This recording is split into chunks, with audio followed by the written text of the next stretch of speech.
Everyone, this is the Vermont House Committee on Commerce and Economic Development. We're back from a short break, and apparently Peggy Delaney will be coming in with Mike Ferrant, and expectation that JFO would be going a little longer than they did, but so they'll be in at 1:30. But Arlene Donovan, who's our Director of Human Resources for the legislature, is here. Arlene, welcome. We've never met before, and it's a new office that was created, and we're glad to have you here. I think before you start, we'll introduce ourselves to you. That would be great. So that you know who is on this committee. And Jared, if you would like to get started. I can do that. Jared Samus, captain. Hi, Edie Granning, Jericho Underhill. Hello, Jonathan Williams, Berry City. Monique Priestley, Bradford Fairley, West Fairley. And normally Logan Nicole is here. He's our ranking member. He had to be out this afternoon. Okay. I'm Mike Marcotte. I'm from Coventry, and I represent Orleans Lamoille, large district. But I'm also chair of the committee. Stephanie Jerome, and I'm vice chair of the committee, and I represent the town of Brandon. Emma Mulvaney, Santa Cruz Camille, about interns. I represent a part of Burlington.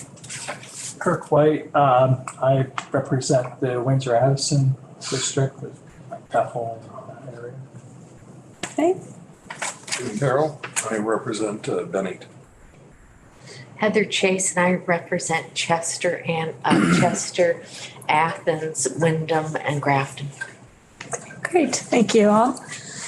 And so would you like me to sort of jump in, or? That'd be great. All right, well, thank you for having me here to introduce myself in the Office of Human Resources to all of you. I'm Arlene Donovan, and I am the director of the new office of the Legislative Office of Human Resources. So we are located, if you're looking at the State House, we are located to the left of the State House in the green house, 2 Aiken Avenue, right over here, right across from the Pink Lady. So right across the street there, and we are on the first floor.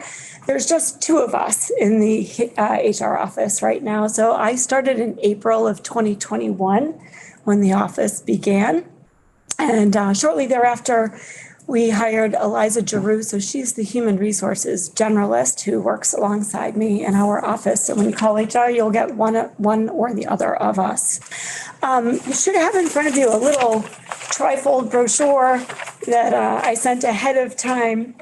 If you're a new member, you probably received this in some of your new member orientation materials, but I figured I would give it out to you all again because it really has all of our information sort of in a little quick overview here. So our office, as I said, was not created until April of 2021. So when I started, I wasn't starting in an already developed office. So we are working really, really hard to build an Office of Human Resources for the General Assembly and the staff. And one of our goals really on the staff side is to take all of the offices and our policies and procedures and to unify them so that we are all following as best we possibly can one sort of focus in all of these different areas so that we're not doing different things with one body of people. So we've been working hard on building policies and procedures and all kinds of things. So your student internship, I don't know if any of you have a student intern from UVM, but we collaborate with UVM on that program. We also work a little bit with the Sergeant of Arms on the PAGE program. If you all attended the sexual harassment prevention training, yours was last Friday, I believe. So we collaborated with NCSL and some of the Ledge Council attorneys to offer you all that training. There was a chairs training that was offered also last week. So we collaborated with NCSL on that. And we also did some work with all of our internal staff on your new member orientation if you attended that this year. So we support training and development for staff and for members. We also created right out of the gate a uniform recruitment process so that we can recruit staff before the sessions begin. So your committee assistants, your fiscal analysts or whomever you might have who are new, we're recruiting them through human resources in collaboration with the various staff offices. But now we have an established procedure for doing so, which we had them before, but they were just all different. So now we have one process. We're also putting together a new performance evaluation system for staff. So again, a uniformed process. And then we do all kinds of other things. We offer a lot of support and guidance to staff and to members. All different things. People sometimes just have questions like for COVID-19. We did a lot of work with that, obviously, last session and sort of moving into this session. We have a tracking process. We work with the Sergeant at Arms for tracing and things like that. Sometimes we deal with conflict management. If people have questions about staff who support your committees, things like that, we will always be there to offer support and guidance wherever we can. And if there are questions that we can't answer for you, we will certainly help to find the person who can and to point you in the right direction. So the little brochure you have in front of you talks about all of the things that we do as an office, as our two-person office. And in the middle, there's a cycle. It's called the Human Resources Cycle. That's a pretty traditional cycle of everything that a Human Resources office would oversee, typically day to day. So it starts with recruitment and it ends when someone separates employment, and then all kinds of things in between, compliance and making sure HR files are in order, performance management, training and development, recruitment, obviously, things of that nature. So quick spiel, but I didn't know if you had any questions for me at all. Many nonprofits HR teams are very much focusing on DEI work and inclusivity trainings, that sort of thing. To what degree is your office dealing with that? Right. Yeah. So we will be doing that. We started this year with the sexual harassment prevention training and trying to offer something that was applicable to both staff and members. So we've done that. We have had DEI types of trainings here for the legislature before, prior to my coming on board, and we will be doing that again. So that is definitely on our priority list going forward. Sure. Other questions? You mentioned internships, but is it only through the UVM program, or if we have a student from another school, is that something you could help us organize?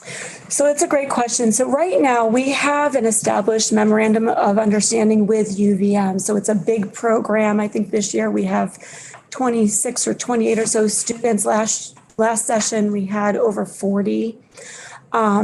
So we are working on establishing a bigger program with UVM, and we anticipate going forward, working with them to reach out to other schools to have other similar sized programs. But right now UVM is the biggest program, the only program that we have that's really formal. But there are other students who are here with legislators from different schools. And in those cases where we don't have a memorandum of understanding or agreement in place, we do have a form that we would have you fill out that just tells us who the student is and what school they're from.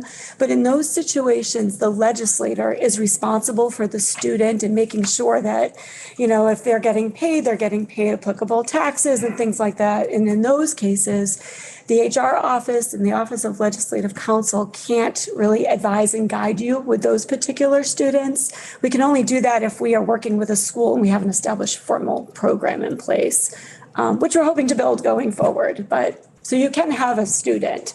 It's just a different process. Thank you. Yeah. Emma? Thank you. I had to unfortunately stream it because I had a kid with a fever on Friday, but the sexual harassment training, I've been a legislator, and this is my second term, was outstanding, was much better than, and I don't mean to throw shade on the prior years, but we had a recording, I think, my second year, and I can't remember what was the first year since it was all COVID anyway. Yeah. But it was a much better improvement, and I wasn't here in person, but it seemed like it was engaging, and those can go several different directions, not always positive. And so I never got to see the picture, the face of the actual trainer from YouTube, but it was much better than in the past. And so I just wanted to offer that appreciation. Well, thank you for the feedback. I'm happy to have it. And certainly if any of you or anyone you know would like to send feedback our way, we are taking it so that we can build upon that program that we just had for next session. But thank you. I will let her know. Her name is Stacy Householder and she is from NCSL and this is what she does. And I agree, we've received a lot of really positive feedback. So thank you for that. They did a very good job at the chairs meeting as well, the chair training. Yeah, I'd heard that. So that's great. And same, if you have any feedback regarding that specifically, happy to take it because we will be debriefing with them and building on that one as well for the next biennium. So did your office coordinate the training for the new legislators? Or is that still done through the Snelling Institute? So that is done through Snelling in collaboration though with all of the offices. So all of our offices, mine included, we all collaborate with Snelling on that program. Yeah. Just another question, it's like, Yeah. so we never had an official HR office in the legislature. And how hard was that to set it up? And are you amazed that we never had an office? That's funny. We get that question quite often. Like, what happened before you had an That was surprising. How did they do that? Yeah. So it's been interesting. I come from a hospital environment. I worked in a large community hospital. I was the CHRO there, and I was there for 15 years. So coming in without an established department, always a challenge. But it also offers a lot of opportunity, right? So it's been fascinating work, challenging for sure, but not impossible. And really the key is having support of your colleagues and everyone around you. And I've had amazing support. And so it's been a great experience. Before HR came, the offices did their HR thing and they actually did a really great job. It was just very different depending on the office, and it wasn't a uniform set of policies and processes, which I think it's easier, if we have just certain processes that we're all following together, so it's equitable. But it worked out and it's working out now too. Right. Yeah. Other questions? When you're looking at recruitment, what do you use do you use Department of Labor and JobLink? Yes. I had a feeling this question might be coming. So as far as recruitment is concerned, actually, again, if you all have links and agencies who you think we should be or could be using, I would welcome them. So this last year, we really were just focusing on establishing one process for recruitment across the board. So we, depending on the position, we do reach out to different agencies and different groups for recruitment. But this coming year is when we really want to start focusing on that outreach. We use colleges and some universities. We really do try to stay within Vermont.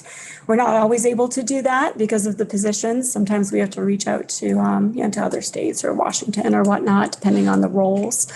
But we certainly try to stay within Vermont. And we are going to be looking at different types of outreach. So we'd be happy to take any suggestions or contacts, even better, that you might have. So we'd be happy to work with, we would do anything to be able to recruit wonderful people, so. We'll mention it to the Department of Labor. Yeah. They should reach out to you. Yeah, absolutely. Yeah, we would love to hear from them. Good. Sure. Other questions for Arlene? Thank you for taking time to come in. You're welcome. You're welcome. Thank you so much for having me. It was nice meeting you all. Meet you as well. All right. Thank you. Thank you. Maggie, I think this is the first time I've testified in a committee, I think, other than JLMC, that committee. Thanks so much for having me. My name is Peggy Delaney, and I am the supervisor for committee services. I've been here for 7 years, my 7th session actually. And I am also the committee assistant for Senate Judiciary. So it's really nice to see all these new faces, and I hope to get to talk to you a little bit more at some point. Do you know us all or? I don't, maybe, yeah, and this, Mike probably knows everyone because he's done expenses and things like that, but I don't. My name's Jared Samus. I'm the representative from Castleton. Awesome, thank you. Edie Granning, Jericho Underhill. Great, Jonathan Williams, Berry City. great, Monique Priestley, Bradford Fairleigh, West Fairleigh. great. I know you. Stephanie Jerome from Brandon. Great, Emma Mulvaney Stanek from Burlington. Kirk White, Bethel, Rochester, Stockbridge, and Great. Hancock. I know you're remember me. yes, I do. Heather Chase from Chester, Athens, Grafton, and Wow. Wyndham. Great. Well, nice to meet all of you guys.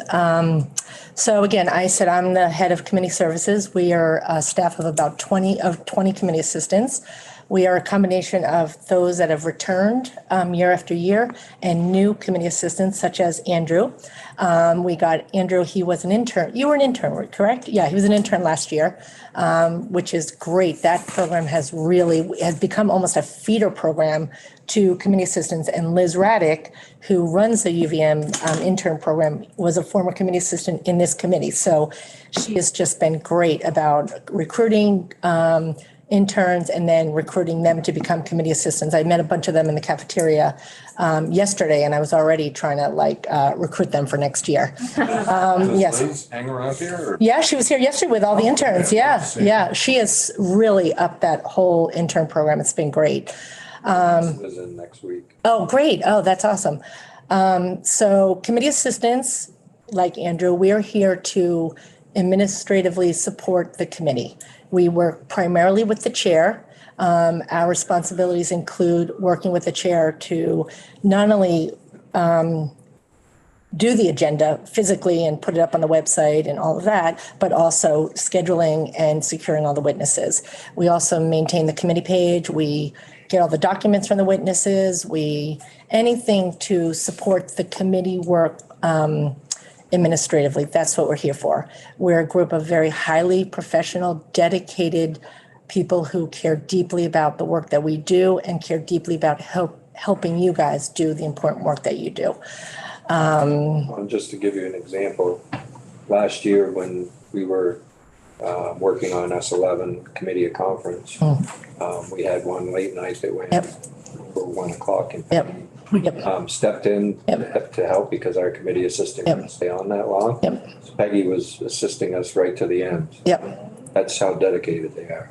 Yeah, it's such a privilege to work in this building, and I really talk about that when I recruit people.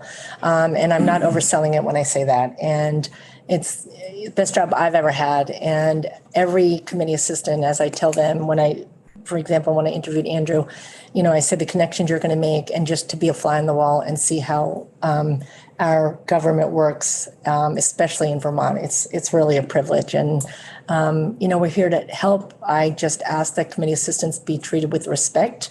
We had sexual harassment training yesterday. We've worked really hard. I've been here 5 years, and there was no HR department and there was no place for people to go.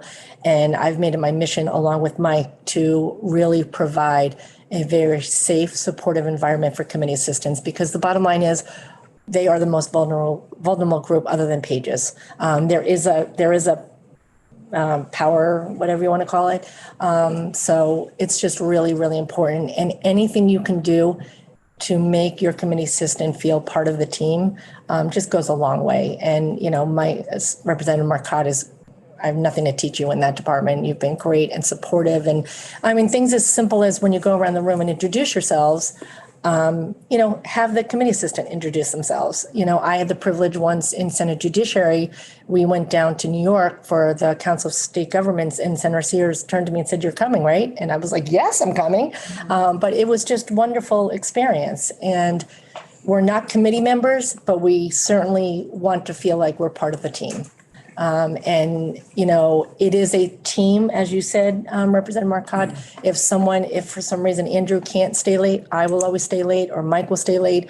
We are a team. And, again, we're here to do anything we can to support you guys, but primarily the committee assistant works with the chair. So. As you know, these introductions are being made. Maybe Mike knows the answer to this, but if memory serves me, wasn't there a book that outlined each staff member and what their areas of responsibility are? Well, there is a book that the staff book with the pictures, everyone, that's coming out, I believe, next week. And then as far as working with your committee assistant, actually, I'm going to be at the chairs meeting tomorrow, but I've already given you a document about that. Yep. Because that'll be really helpful. Yep. When, you're searching around in the dark, saying, who do I call for help? Oh, yeah, absolutely. Yep. Yep. And it's also on the website. It's on the committee page. One thing you might want to do, the new members, I believe, got a little training from IT about going on the General Assembly website and things like that. You might want to have your committee assistant go through those slides with the whole committee just to refresh your memory. I've sent that to him. So that's something you might want to think about. Questions? Any questions for me? What are the don'ts? What are the don'ts? Okay, let's see. Again, it's mostly, I would just say 90% of the work we do with the chair. We're here to support committee work. We don't do anything when it comes to anyone's private life or private calendar or Google Calendar or anything like that. As far as members of the committee, I would say really mostly what we do for you guys, if you want to document, copied, we would do that, obviously. Obviously, we're going to put the agenda on your, desk.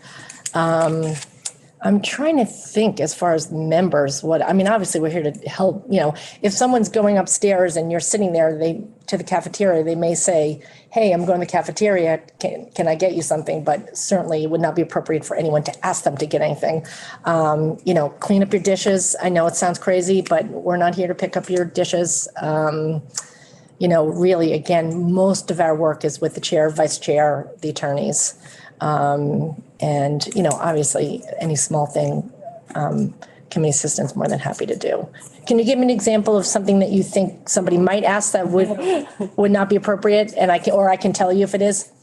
Maybe, members missing, they're not there to form a search party to go. Oh, yeah, good point. Thank you for bringing that up, because I haven't really thought about it because we haven't been in the building. Yeah, it's not our job to tell adults to be at meetings at 9:00.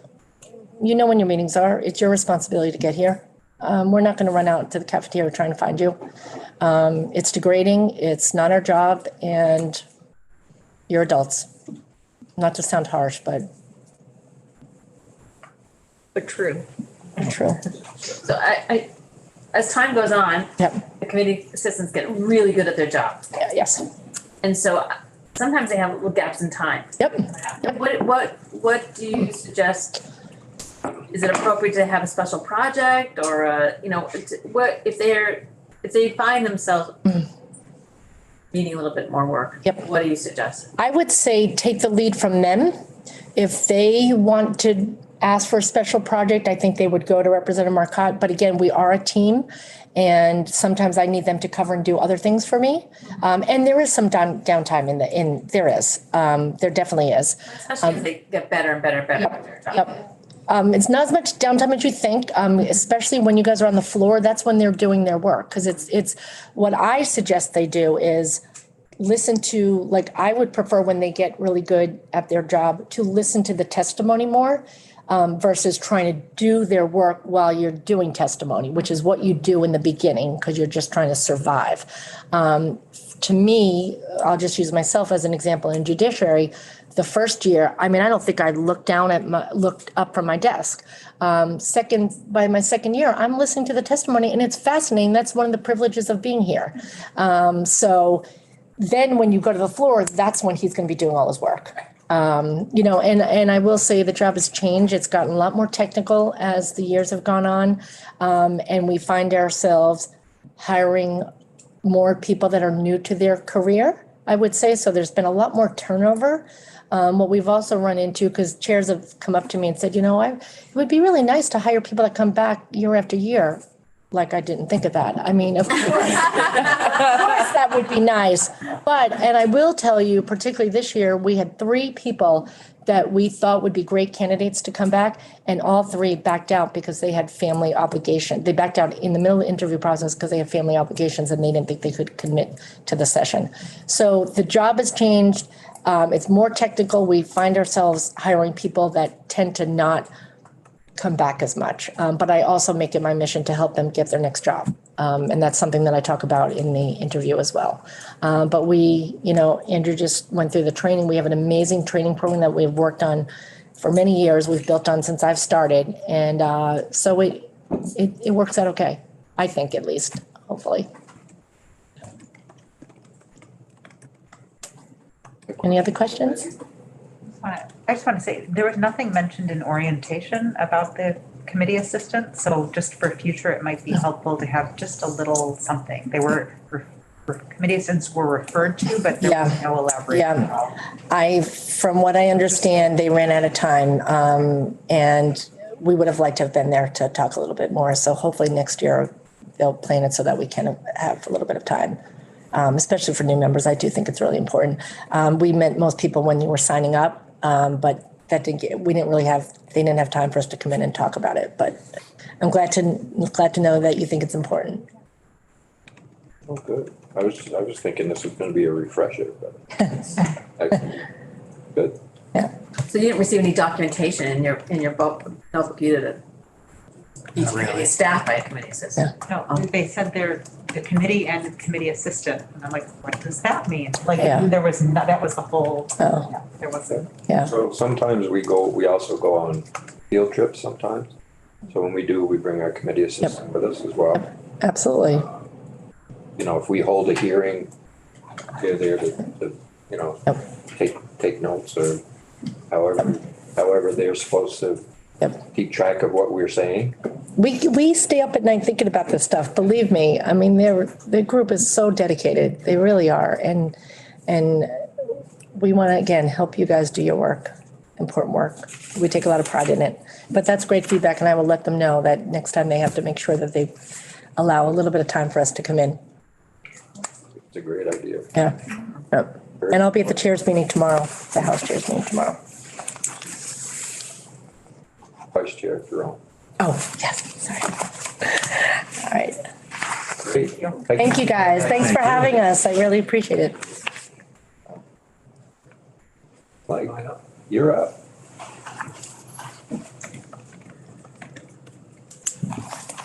Good afternoon. Mike Ferrant, Director of Operations, Office of Legislative Operations. Your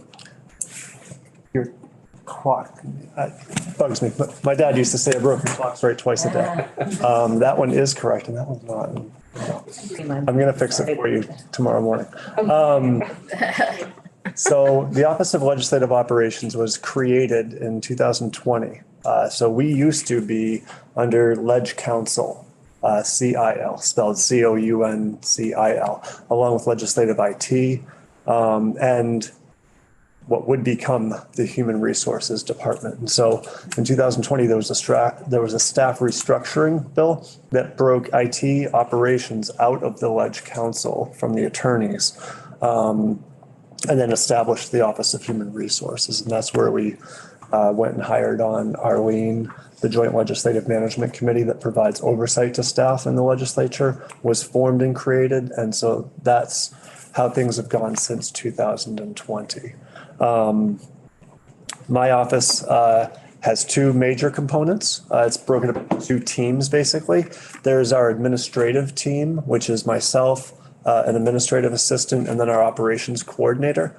We do all of the payroll, all of the expense reimbursement for all of the members of the General Assembly. We also do all of the accounts payable and receivable for the General Assembly. So we pay all of your bills, we pay all of you, and then we do help you and process your expenses. We also hire you as state employees when you start, and we unfortunately terminate your employment with the state of Vermont should you not come back during an election year. And so this year was a humongous, an enormous turnover, as you've heard and read in the newspaper. 62 new members. That was 62 actions in our state payroll system, both sides, right? And so it's a big lift for 3 people. The other team that we have is Peggy's committee services team. So it kind of wraps around itself. As the director of operations, I consider my own professional responsibilities to help you to do whatever you're looking to do. I help people find the way to the process that they want to complete. So, for example, somebody might say, Mike, I want to write a bill on healthcare. I don't know where to start that process. Well, I can help connect you with the legislative attorney that processes healthcare, that specializes in the healthcare realm. Or, Mike, I want to do this process. I know what the end state wants to be. I don't know where to start my journey. I usually help folks with that. I have shifted my focus into resources and creating shared resource sites and shared resources for all of you so that you can independently, outside of working hours or just on your own, go and find those kinds of solutions on your own. And not because I don't want to help you. Helping 180 people all of the time is really difficult. And so I want to empower you to be able to have the resources at your disposal and at your convenient disposal, not just disposal, but I want to make it easy for you to get the resources and know how to do your jobs the best. We are a nonpartisan office, and so all of our staff are all nonpartisan. And we take that very seriously. So if you do talk to a committee assistant, if you do talk to one of us, logistics is great. That's what we live in and come to work for, is to help you with your logistics, right? But as soon as you start talking policy with us, you should see us become completely disinterested and ask you to stop. Because we can't go down those roads, right? That's what we do in a nutshell. And, Mike touched on, we become an employee.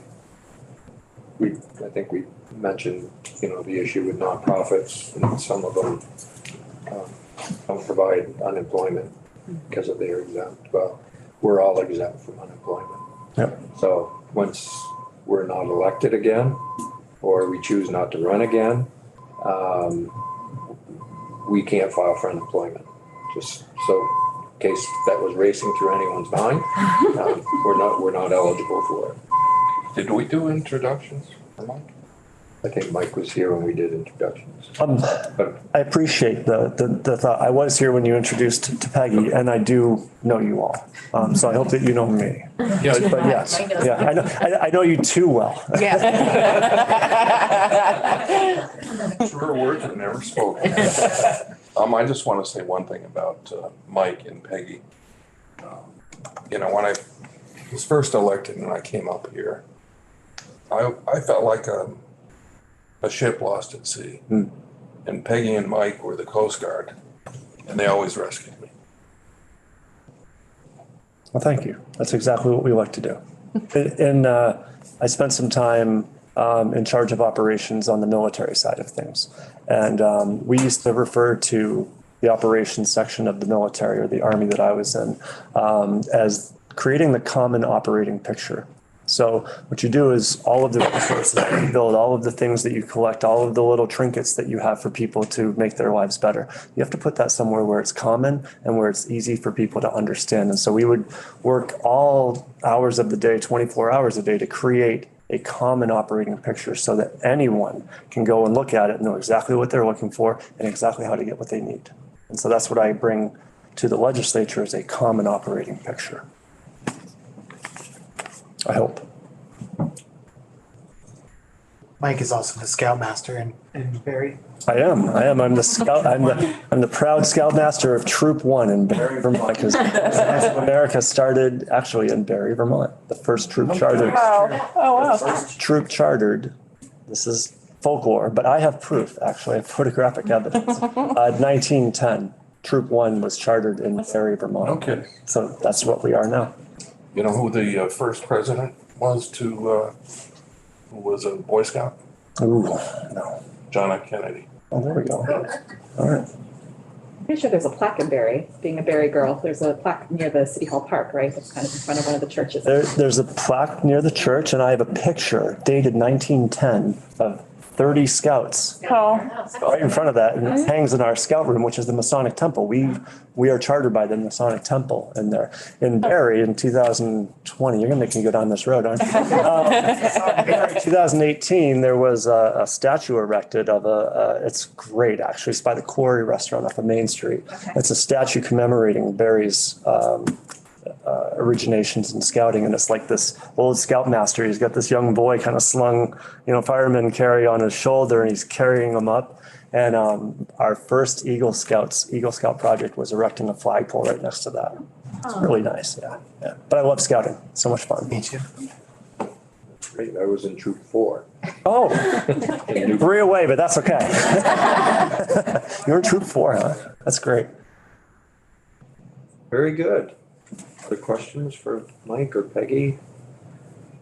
Thank you both for coming in. Thank you. We certainly appreciate all your efforts on our behalf Yeah. as well. Sure do. We appreciate the way that you folks treat us. And like Peggy said, we are professionals and we are here to help. And she said, we ask that you treat us professional, but I'll say you need to treat us professionally.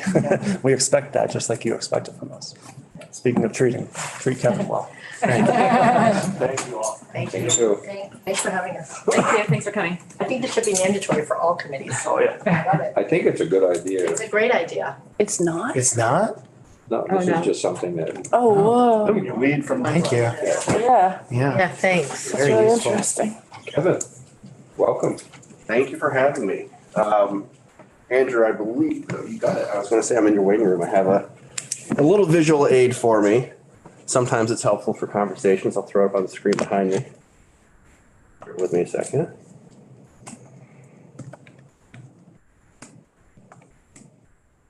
Share screen. While you're pulling that up, I want to thank you for the microphone training the other day. Hopefully that's a reasonable stopgap. I don't think I said for the record. For the record, Kevin Moore, Director of Office of Legislative IT. Hopefully it's a reasonable stopgap for everybody. Probably before you get going, Kevin, I'll have everybody just go around and introduce themselves. All right. Jared Sams from Castleton. Edie Granning, Jericho. Welcome.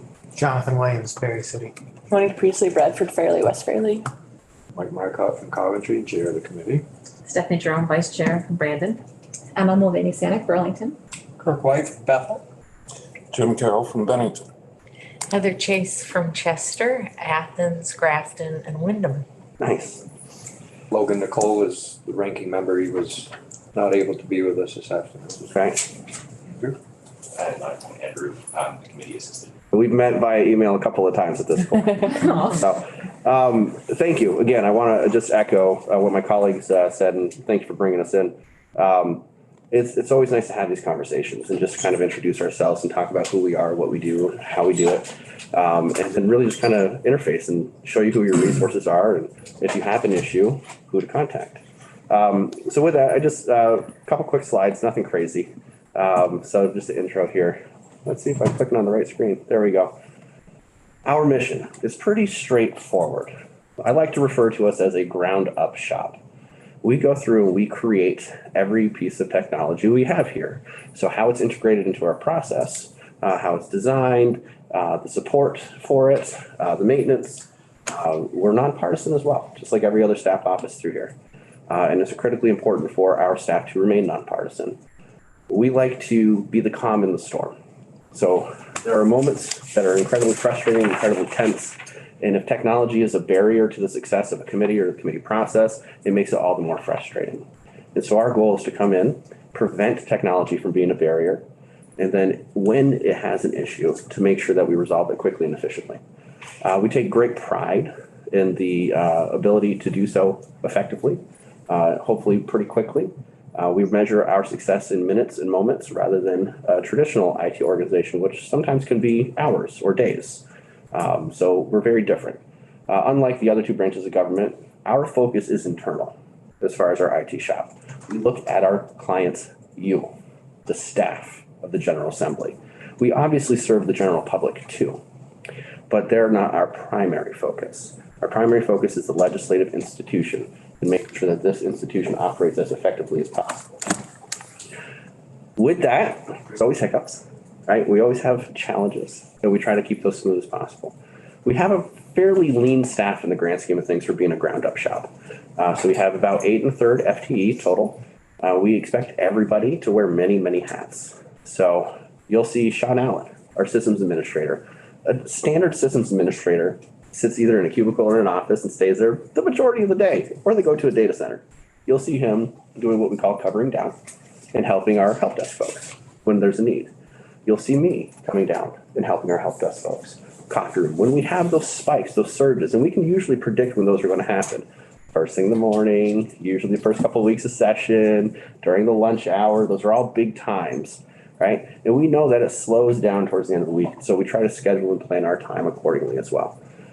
But our focus is customer service during the customer service and maintenance and support during the legislative session. We do the bulk of our work, our busy season, outside of session during the year. So, for example, a project that you're all probably painfully aware of at this point that is not yet complete, the House AV system. That started, oh goodness.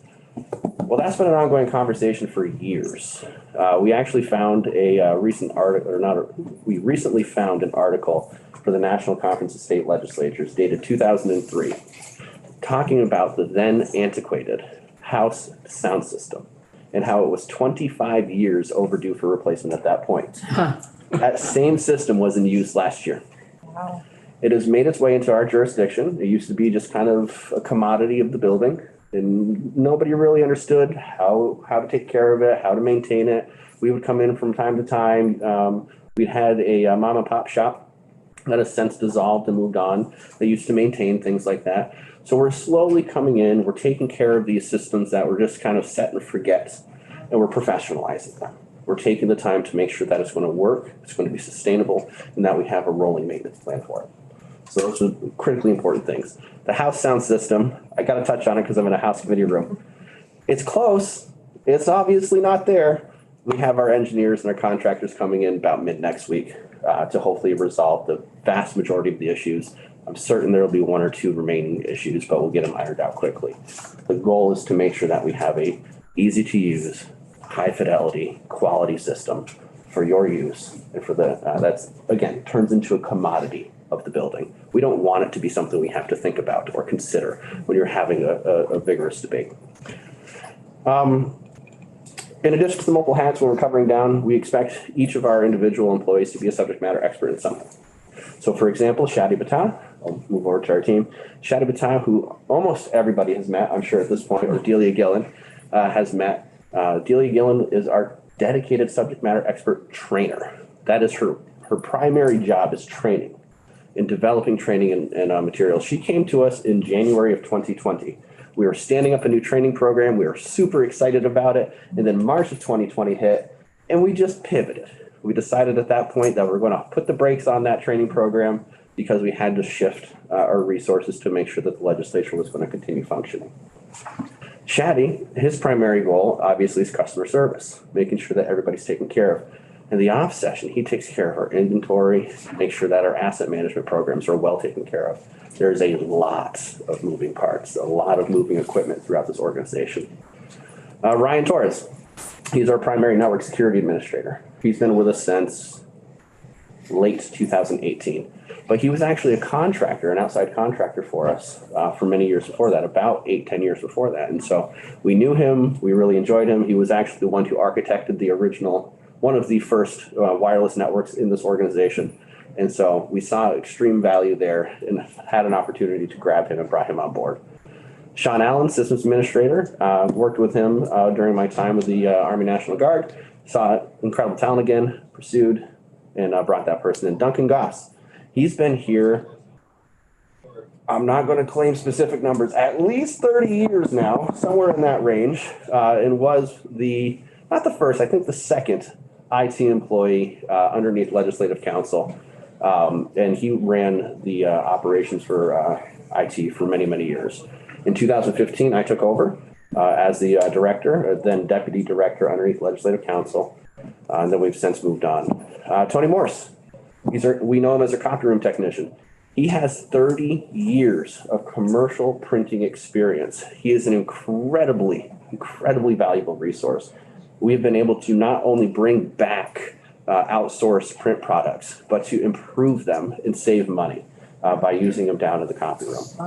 Tony will also go through and support the help desk functions as necessary. You'll see him running around. Adam Wood, our dedicated web developer. He spent a very long time in the private sector as a consultant, developing websites for all sorts of different places, including the Vermont Symphony Orchestra. And so we brought him on because he had in-depth knowledge of the underlying technologies that we have on our website. And again, we measure our success in minutes and moments. When we have an issue with our website, we need to make sure that we can resolve it quickly. We had contracted that service out. Contracted services are great sometimes, but the timelines associated to them are usually, at best case scenario, 4+ hours before you get an acknowledgement of an issue. And in some cases, it can be weeks or months to get on their schedules, to get things working.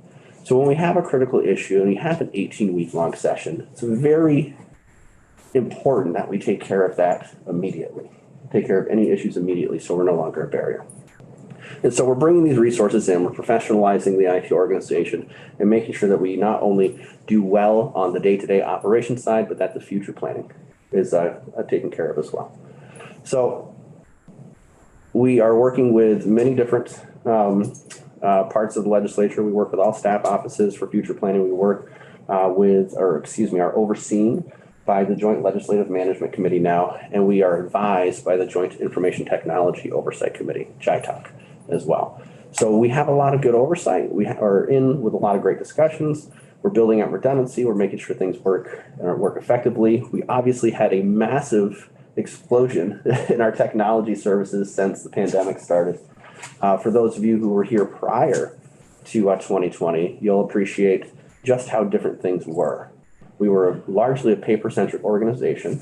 We expected people to travel to Montpelier, sit at the end of the table, shake hands, and have a conversation. Obviously, the pandemic changed that. And reaching on dates, it was March 13th-ish, if I'm remembering correctly, where the state legislature shut down. The Senate didn't stop. The House took a week break. And during that time, we transitioned. It was 6 legislative business days. We transitioned into a primarily digital organization.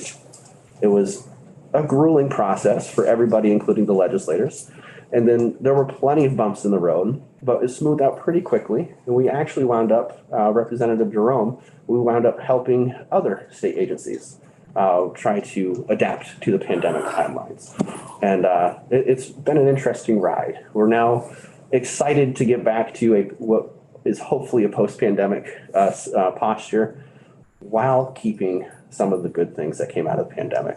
The access that you have through the remote streaming technologies as a constituent is huge. At some point when we have time, we should go through and look at the numbers together, but the numbers are huge. We have, I don't want to pop it up now because it's a lot of data and it's hard to consume in this format.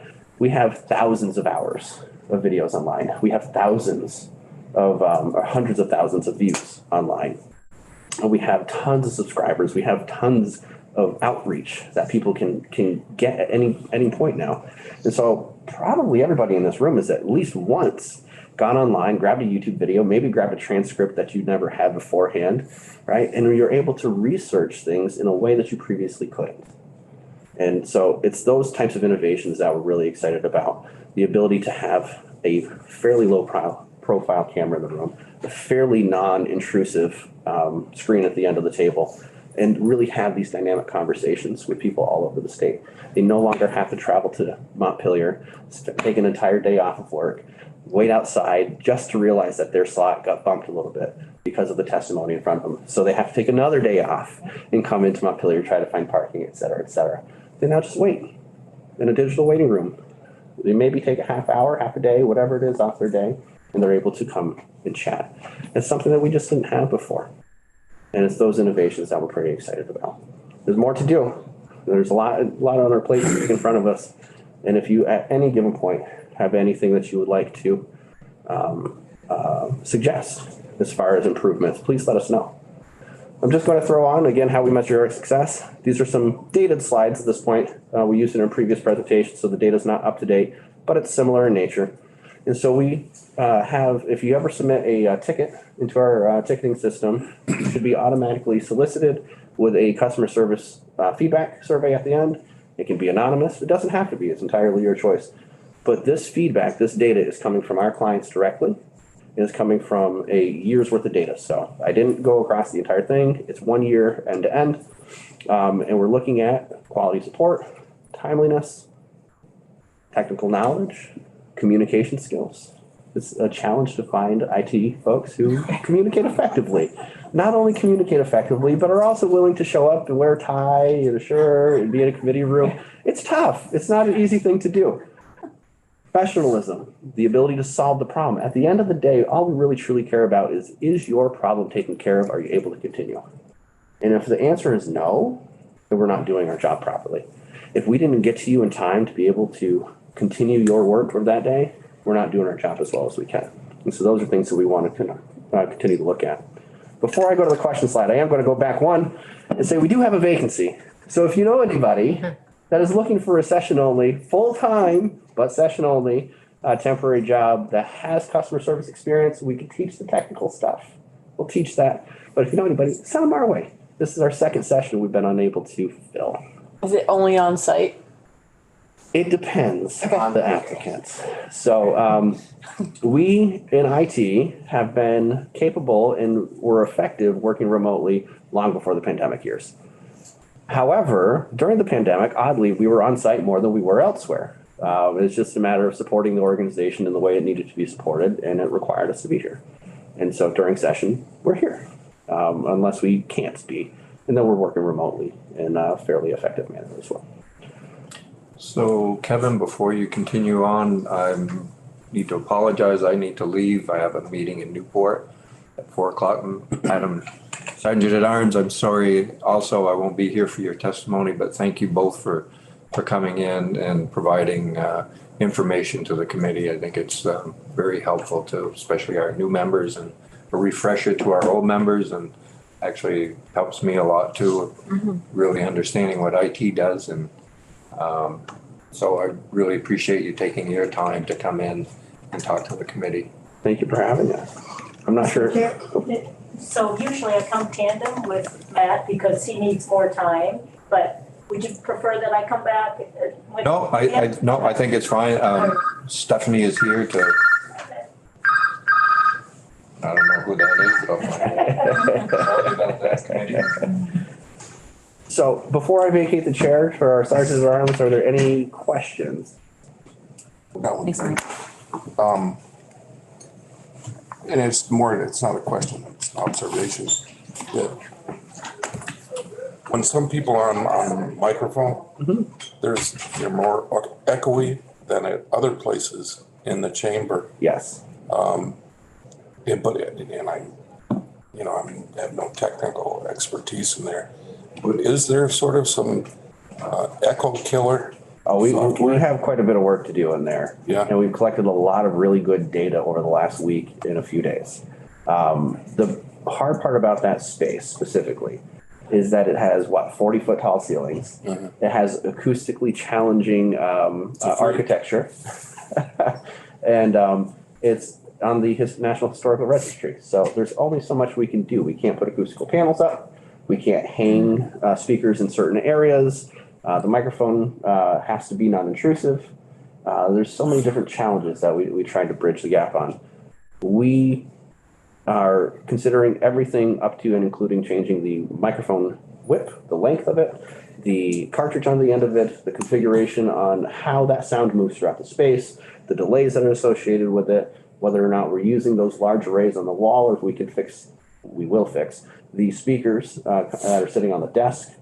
Right now, it's just kind of a perfect storm of things that are just playing over each other. So the sound in that room is being supplemented by the big speakers on the wall. I'm not sure if you've seen those speakers on the wall or not. Not everybody has, which is a good thing. But that sound actually is skimming right over the top of those microphones. And so there's a fine line between amplifying the sound in the space to make up for the gain issues, the distance away from the microphone and what that microphone's picking up before you hit that reverberation and that feedback. So we're not primarily audiovisual engineers. We've taken some pretty good crash courses over the last handful of years and we're pretty effective. We move data across wires. So we brought in these experts to take care of it. And they're going to be here, supposed to be Wednesday of next week. They're going to hear it in session. They're going to see what it was technically supposed to do. And then they're going to realize what it isn't doing. We're using their sound equipment and their measuring devices. And we'll go through and we'll make sure that we're capturing that sound the best way we can. And understanding that everybody has to stand in order to address the room. We have varying heights and shared microphones. We have varying voices and tones of voices. It's interesting, but we'll find that balance. Hopefully we get the majority of it taken care of next week before the governor's address. And then we'll slowly trickle in with the rest of it. So I think it's mostly down to the microphone, the cartridge, the length of the microphone. Those are things that we need to fix. And a lot of the rest of it will come along with that. So hopefully that answers your question. I just have silly help desk questions, so I'm gonna wait and All talk right. to Shadi with folks. Please do. Please use our help desk system. It's fantastic. He's been great so far, so. So ehelpdesk@ledge.state.vt.us. You send us an email. It doesn't have to be any kind of formal email, but as long as you use your legislative email address, it'll ingest into our our help desk system, and the first available person will get to you, usually pretty quickly. If you don't have access to email for whatever reason, give us a call. It's 828-0291. If you don't get a hold of them, you can always reach out to me. My contact information is right on the website, but it's kmore@ledge.state.vt.us. My number's 828-0248. And Kevin, last session you had a room at the top of the stairs and that's where I would go find people. Is that still that room or have you moved? We've adjusted a little bit. We Okay. have the lounge back this year. Okay. So having the lounge back is great because we can now station somebody down there where a lot of people can come and go and we don't have to cram everybody in the end of the 40s hall. We do use that space up in the end of the 40s hall a little bit. But on the far side of the coat room is where Shadi typically sits. That's our primary, I guess, help desk, if you will. And then Delia is sitting in the lounge at this point. You may see some of us coming in and out of the 40s closet. Oh, I guess office, like a closet. It's got a window. But it's a small space, so it's hard to help a lot of people at the same time there. And so we're kind of using that as a bit of an outpost. Is it okay to drop in to see Shadi in the code room or would you rather send an email saying this is the issue we're having and? So dropping in is always okay. The challenge that sometimes comes with dropping in is that we might be with somebody else or we might be on the way to something else. And so we try not to be short as we're moving, but again, we measure in minutes or moments. And so if you see somebody standing up and about to depart, they may just be a moment before they get to you, or they can send somebody else your way. So we always try to prioritize and see what's the most urgent at that point. Okay, so you're located in the lounge and then the coat room. Other side of So the coat room. the opposite side from Mike. Correct. Okay. Yeah. And we can always come to you too. If you send us a help desk ticket, we can come meet you in your committee room. We can meet you in the House chamber at your desk, whatever works for you. We can meet you on a Zoom session too. So. All right, thank you. Any other questions for Kevin? Oh, I don't see any. Very informative. Thank you so much. Thank you so much for your time. Super interesting. Yeah. Take care. Congratulations on the job well done. Thank you. Sergeant at Arms, are you ready to join us? Yes, but I hate going after him. Because he's got the pretty PowerPoint and all that, and I'm more old school, and I'm always running around like a chicken with my head cut off, so. Do you know everyone in the room? I do. Okay. I think so. I might forget your names a couple of times, so please bear with And me. have you met our committee assistant? And we've had some good conversations. Terrific. Found out all about him. So I just would like to tell you, and I think we've talked to some of the new members of what the Sergeant at Arms does. And so for those of you who forget, I will just say that it is, I'm told what to do by the statute. And the statute is Title II, Sergeant at Arms, and what the legislative duties are of the Sergeant at Arms. So the Sergeant at Arms shall execute orders of either House, the Joint Legislative Management Committee, or the joint rules, the House or Senate and committee rules. So that's a lot of people to help and please. And it's a work in progress that we all try to work together to bring you what you need. We maintain order of the spectators and take measures to prevent interruption of either house or committee. We arrange for special meetings and conferences in the State House, and that's a little bit limited now that we are using our other rooms for committee rooms. We maintain everything in a good state of repair. We don't do it all by ourselves. We do it with Buildings and General Services, the maintenance. So we work in tandem with Buildings and General Services. We provide the establishment of the cafeteria, and we perform any duties for the benefit of the legislatures as may be required. We do distribute the mail, and that's basically what we do. So I have a small staff. I have one full-time assistant, Sid. You may have met Sid. He sits right beside me. And we have Donna, who comes in and works for us through the session. And then we have the doorkeepers are under me. And right now we have 4 doorkeepers. Let's see. They're kind of working part-time in tandem. So we have Mr. Waiter, which you see on the house floor. Jackie Folsom is at the side door. Myself is in there at some time. And then we have Brett, who's also at the side door. You might have met him. And then in the Senate, we have Denny and Wilson, and they sometimes are in the house. So anybody in the green jacket, those are mine. And of course, all the pages in the page program, we take care of the kids the best we can. Yes, so there's a lot to do. And I just feel like, you folks can always come to me. I think you probably know that by now. And I'm able to help you in any way that I can. I would like to be able to do more, but with such of our limited space, it does constrain some of the things that we need to do. But Chief, usually, we won't go into the security now because Chief was going to come, but we just were in the other committee meeting about the security again. The new members did have a security training, and I agree that it wasn't, he really needed to be on the microphone. So it's more in an intimate setting like this that if you want to ask questions, it kind of works a little better. And then he can describe, like in this room, which way you're going out, what you're putting against the door, if we're doing a lockdown or something like that. So we will be coming in again and meeting it usually takes about an hour or so for scheduling for Chair Marcotte. And I think Chief reached out to him and asked that we have a little bit more time. Oh. Yeah. So, but I'm here if you have any questions. Bill? I have a question. Yes. A couple of questions. Could you describe the role of the pages and how we can best utilize them? And then also the role of the doorkeepers? Yes. So for our pages, so they're delivering mail to you. What they're not doing is doing something personal for you, such as like, can you go get me a sandwich? We tell them that that's not what they're supposed to do. So it's basically, sending messages. Could you give this message to such and such? If there's a question, if you're not sure, you could always ask Mr. Waiter. Mr. Waiter's the head doorkeeper. And he can also help you or help the kids decide, we're probably not going to do that. Someone came by and just wanted to get signatures on a card and get all the members' signatures on a card. And we had to say no to that because that is not really what we would do. And of course, we don't take sign out sheets around and have the pages go look for you to sign a sign out sheet. That's up to all of you to do it.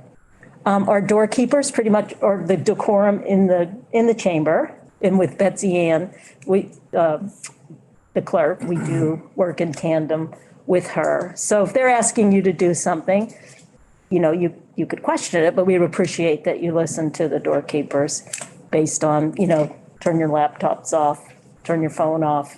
We're taking a vote. You can't go back into the chamber, at times of when the vote comes up. But that's the roles that they play. Any other questions for Jim? Garrett? So if I remember correctly, in order to, let's say you have a legislator you want to send a note to, and you're in the middle of the process, whatnot. So you tap your pen against your desk to get the page in order to deliver the note to them, correct? That's right. Okay, perfect. Yes. I just wanted to double check that. Yeah, but if in the evening you just say, I'm going to write a note too, and I want them to get in the morning, you can just come by my office. We have a message box and you can put the message for another representative in the box. Or if you have something that needs to go to Ledge Council, that, we can do that for you. If you need a page up here, you can just call us or email us and we'll send a page up to say you have some pink mail that you want to go to someone from here. We'll have the pages, we'll come in and be delivering messages. Sometimes the chairs decide, like when there's a hot button issue out there and all your constituents are calling us and we're writing those messages out, we're typing them out. And some chairs like to have them coming to you right off, but sometimes we don't want to be interrupting the committee process, coming in the door every 2 minutes with these messages. So we might hold off a little bit because it's probably really how they want you to vote on the floor. That's when we get the most calls, when there's a subject that's on the floor. Also say a little plug for your office too, is that if you have an emergency, like you need a Band-Aid or a tie, or you need to mail, like. Tylenol. Yeah, Tylenol, you forgot your reading glasses. You need your car jumped. You need a shovel. Yeah, it is a place to go. Yeah, and I write a lot of notes to my constituents, and so that's the mailbox. Yes. It's still there? Yes, it is. Okay. Outgoing mail. Outgoing mail. Mail goes out at, they come twice a day, so they come at 9 a.m. and then they come again at 2. But just because it goes out of here at 2, it still sits in Middlesex till 5 p.m. because that's when their pickup is at that time. Yeah. Can you do anything about the heat? About the heat? Yeah. You want heat or you don't want heat? It's cold in here. So if it is, and it's the consensus of the room, you can call me and we can tweak it from behind the scenes. I don't tweak it, I call and have it tweaked because that's the system. So we'll talk about that because I know this is going to come up. So when you have a bunch of people in this room, there's a lot of carbon dioxide, and the more people that you get in here, the colder it's going to get. Because once the sensors realize that the carbon dioxide is getting a little low, it dumps fresh air oxygen from outside, which this time of year is cold air. That's a problem for people, but that's the way the system works. The new HVAC system should probably, I'm hearing that we may have it by January of '24, but we will still be dumping oxygen into these rooms. I appreciate that. You like oxygen? Yeah, I appreciate oxygen, But it is chilly in spaces, so if it's like, and we're gonna get colder than this, you may just say, Jen, can you tweak the heat up a little bit? And we can do that, see how it works. Okay. So out of curiosity. Hey, Jared, Emma was first. Oh, I'm sorry. My apologies. That's okay. I was just wondering, because again, some of this feels so new as a legislator, who wasn't here in person for most of my first. Right. So the mail part that Representative Jerome was just talking about, does the State House provide the postage? I thought I heard that rumor. Yes. Postage? Okay. Yes, you're saying yes, right? During the legislative session. Yes, that's right. And so you just, yeah, so there's never been, how could I put this? Some people are big mailers, some people aren't. At some point we were thinking about, okay, 30 letters a day to go out. I mean, lots of times folks today are using their emails and things that way. However, you can get cards from Legislative Council, your own little stationery piece, but it has to have a return address of the House or the State House and House of Representative and Representative, your name. And then they process it at the Postal Center for us, and we get charged for that. But that's fine. You're entitled to do that. Thank you. Yep. Jared. So this may be a silly question, but in terms of the air quality of the room, are we allowed to bring like a small plant in here that might help with the air quality? It's up to you and your chair. Yeah, it's up to your chair. Look and ask the chair when he. Yeah. Perfect. I think sometimes we have run into, and I would just tell you that, there are big flower committees. People love flowers, but then it makes people sneeze and other people are allergic to flowers. And so you have to take that all into consideration too. Okay. Edie? You mentioned something about cards that we can get, so if we wanted to write a note, Yes. like council has. Yes, talk to Mike Ferrant, and there's a little stationery that you can get, and you can put what your name's on it or whatever you'd like. And business cards? Yeah, and business cards as well. You do have to pay for them, Okay. but that's not too much, I don't We think. get those through Mike? Through Mike Ferrant. Okay. Yeah, his team, Charlene actually does that Stationery and business cards. Okay. yes. Anything else that I'm not thinking of at the moment that I should, like, in that vein, you know, that wasn't covered for us either as. Oh, really? Oh, so, yeah, I mean, that's it. Like, that's, Okay. I like write cards to congratulate people or something, event or something, and then I'll send them a note or a thank you. And then I'll bring them, during the legislative session, I'll bring them to Janet's office. And then you can order your business cards. We don't use them as much as maybe we did years ago, but through Mike's office as well. Those personal notes go a long way. You know, when you get one from Senator Leahy, that, I'm going to keep this. Right, you frame it, right? Yeah. Nice. Yeah. It means a lot to people because they kind of, your people do look up to you and so. Anything else for Janet? All right, well, we'll probably see you again soon. We'll be stopping by. Yes, okay, please do. Thank you. I'll stock up on the Tylenol. Okay. Thanks, guys. Connor? He's not going. Okay.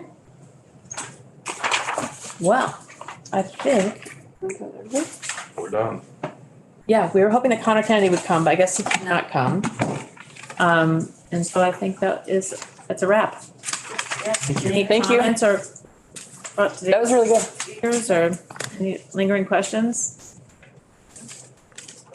I'll Ask Mike about plants. I haven't seen a plant in here. Other than a bouquet of flowers, I think, in the past few years. Yeah. What's her name? A good idea. Good idea. I will say like this, if we keep the shades drawn and turned, it does help a little bit with the cold. These are particularly, this window doesn't have a storm on it, so it's a cold window. I can't tell if those two have storms. It does? Okay.